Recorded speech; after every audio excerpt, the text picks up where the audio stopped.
کیا والدین کے کہنے پر بیوی کو طلاق دے سکتے ہیں؟ والدین کے کہنے پر بیوی کو طلاق دینے کا مسئلہ بڑا پیچیدہ ہے، بڑا گمبھیر ہے۔ اس میں جو یوں کہہ لیں، اس کی میں تفصیل عرض کروں تو اس کے لیے تو شاید پورے کا پورا مجھے کوئی 15-20 منٹ کا بیان چاہیے۔ خلاصہ کلام میں یہ عرض کرتا ہوں کہ حضرت ابراہیم علیہ السلام نے اپنے بیٹے، اپنے شہزادے حضرت اسماعیل علیہ السلام کو حکم دیا تھا کہ اپنی بیوی کو طلاق دے دو، اور اس پر حضرت اسماعیل علیہ السلام نے عمل کیا تھا۔ اسی طرح سیدنا عمر فاروق رضی اللہ تعالیٰ عنہ نے اپنے بیٹے کو حکم دیا تھا اپنی بیوی کو طلاق دے دو، اور اس پر عمل کرنے کا نبی پاک علیہ السلام نے انہیں فرمایا تھا۔ اب بات یہ ہے کہ یہاں پر جو بیوی کو طلاق دینے کا معاملہ ہے، وہاں طلاق دینے کا حکم دینے والی ہستی کون ہے؟ حضرت ابراہیم علیہ السلام۔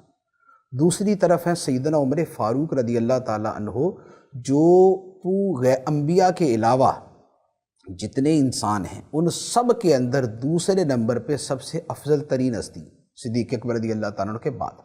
اب ایسی خوف خدا والی ہستی، ایسی علم والی ہستی، ایسی صحبت نبوی سے فیض یافتہ ہستی، اور حقوق العباد اور حقوق اللہ کو جاننے سمجھنے والی ہستی کہہ رہی ہے، تو ان کی بات ماننے کا جو معاملہ ہے وہ جدا ہے۔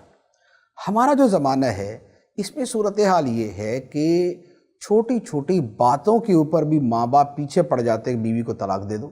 اب طلاق دینا فی نفسی ہی کوئی جائز کام نہیں ہے، بلا وجہ طلاق دینا ناجائز و گناہ ہے، اور اللہ کی بارگاہ میں ناپسندیدہ ترین اور مبغوث ترین اعمال میں سے ہے۔ اب ہوتا یہ ہے کہ ساس اور بہو کی کوئی انبن ہوئی اور ساس پیچھے پڑ گئی کہ دے دو طلاق۔ اچھا، باپ کی کسی بات کے اوپر جو ہے وہ آگے سے بہو نے کوئی بات کر دی تو اب سسر صاحب کا آرڈر ہو گیا کہ دے دو طلاق۔ حالانکہ اگر یہ بچہ طلاق دے دے گا، اگر بیٹا طلاق دے دے گا، تو بعد میں سب سے زیادہ رونے والے یہ ماں باپ ہی ہوں گے۔ یہی جا کے بعد میں منتیں کر رہے ہوں گے کہ نہیں، وہ اصل میں ہم غصے میں آ گئے تھے، تو اصل میں یوں ہو گیا تھا، تو اب آپ رخصت کر دیں، تو اب آپ کی مہربانی ہے، تو بچے رل جائیں گے، تو ہمارا خاندان برباد ہو جائے گا، تو بدنامی ہو جائے گی۔ تو سب سے زیادہ رونا دھونا بھی یہی کر رہے ہوتے۔ لہٰذا ایسے والدین کہ جنہیں دین کا اعلیٰ درجے کا علم نہیں ہے، جن کے اندر خوف خدا، تقوی اور آخرت اور حقوق العباد کا معاملہ اور میاں بیوی کے حوالے سے سمجھداری اور خاندانی معاملات کی سمجھداری جس میں اعلیٰ درجے کی نہیں ہے، تو پھر ایسے والدین کے کہنے پر طلاق دینا یہ واجب نہیں ہے۔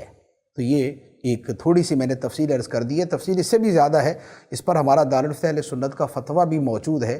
اگر کسی کو ضرورت ہو، شوقیہ نہیں، کسی کو ضرورت ہو تو وہ فتویٰ دارالفتہ سے حاصل کر سکتا ہے۔